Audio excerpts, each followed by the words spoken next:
Yeah, happy to see him today. Looks great. Saw him in the hotel on the way to the ballpark, and we're happy to have him back. So it's just another added good player that we have on our roster, but the big thing is that he feels a lot better and he feels good. So that was the main thing. Obviously, the timing today to do that. Well, I think there's an All-Star break coming up tomorrow, and so his rehab ends here today or tomorrow, and we feel like today was the right day. Obviously, there was a lot of uncertainty around his situation. Just how tough was that for you, knowing that one of your players was going through something like that? Not easy for sure, and felt terrible for him, and the whole team did, and thought our guys did a great job of kind of rallying around him and giving him some space and some time that he needed. And he was down in Norfolk for a while and trying to get back into the swing of things a little bit. And I know he's been feeling better here as of late.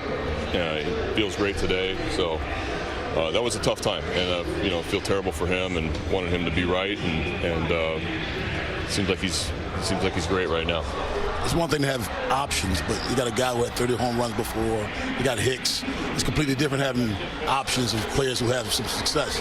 Yeah, for sure. And if you look at our bench on a daily basis, there's really good players. Like I said, it's not easy to make a lineup out. You try to rest guys as much as possible, try to match up as best you possibly can, but there's going to be guys on the bench that you want to play too, and that's what good teams have. And that's I'm really excited about the depth that we have, because we're going to need it. In July and August, September. So yeah, we have a lot of good players here right now, and a lot of options to match up out of the bullpen, etc. And Ryan, just adding Ryan today gives us another player. When making that lineup up, how much of it is feel? How much of it is numbers? Both. Everything. There's a combination of a lot of things that go into a lineup on a daily basis, and a lot of stuff that doesn't get seen out here or outside the clubhouse. Sometimes guys just need a break, and you just try to match up the best you can. Brandon, you managed quite a few stressful games this first half. Do you feel like you need an All-Star break? I actually feel okay. I think there's some players that could use the All-Star break, and that's me making a pitch or getting an at-bat's not going to determine the pennant or not. It's going to be the players, and so it's not about me. I feel fine, but I know that there's some guys that have been grinding for a while that could use a few days off. Brandon, what does today's move mean for Ryan O'Hearn? Not much. Ryan's been swinging the bat extremely well. I think he's made a start almost against every right-handed starter so far, and Ryan's swung the bat outstanding here the last month and a half, and done a great job. So adding Mountie just gives us another player, another good player. Got us done with some homers and done some things in this league. But yeah, good problem to have with a bunch of good players. But O'Hearn keeps doing what he's doing. I'm not going to be taking him out. Brandon, you have a 53-35 record right now. I don't know if you knew this, but the Cubs, the 2016 Cubs that you were part of, also is 53-35 at the 88 game mark. Is there maybe like a common bond between this team and that team, maybe at this halfway point of the season, that you can remember or recall at all? Well, we had some really good young players on that team that got better in the second half, and this team's got some really good young players also. And those teams were a little bit different. The similarity between the 15-16 Cubs and this team is that the amount of young talent that we have and how athletic they are. Those Cubs teams, that was Russell, Baez, Bryant, Schwarber, Rizzo, Soler. So there's big name prospects that came up during those couple years, similar to here. A lot of guys that were taken high, a lot of minor league hype, minor league organization of the year type of thing, all those type of things. Those were very similar.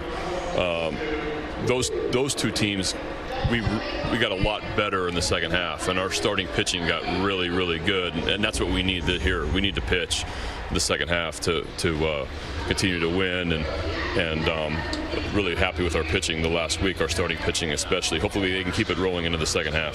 Does this All-Star break feel different to you compared to past times as a manager? I mean, is there just a different feeling when you enter the break knowing that you're in the thick of a playoff chase? Yeah, a little bit, for sure. There's I think that when you don't have playoff hopes, this break is more of a relief. So get away for a little bit and kind of regroup. But for us right now, this is more of, we just need some of our guys need some few days of rest, and then we're back at it. And so, yeah, I mean, I'm looking forward to these guys resting for a little bit, and then hopefully we can start the second half on the right note. Brandon, you said yesterday that nothing's really surprised you about this first half, but is there anything that's particularly pleased you? A lot of things that pleased me, and after I got that question, I went back in. There are some things. Cano, yeah, that was probably an easy answer that I totally whiffed on. Coulomb, middle of March, I didn't know that Cano and Coulomb were going to be doing what they've done for us this first half. So those were two great surprises and great things, two things that have been unbelievable the first half. A lot of things. I mean, we've done a lot of things really well. You don't have the record we have without people having great performances and team coming together and a lot of really, really positive things. I'm really happy with our young players. I mean, they're making it look way easier than it is. Not that they're making it look easy, but this is super hard up here, and it's really hard to hit up here, and it's hard to play defense at a fast level, at a high level, and our young players have done that. And so really encouraged by that, and the future's bright for a lot of these guys. But, I mean, Batista has been unbelievable, and to be able to win games late, that's been huge for us. Really encouraged by Bradish and Kramer and Tyler Wells and the job that they've done so far this year, and how they're continuing to improve. I just hope that continues in the second half also. But there's a lot of really positive things that have happened here the first 3 months.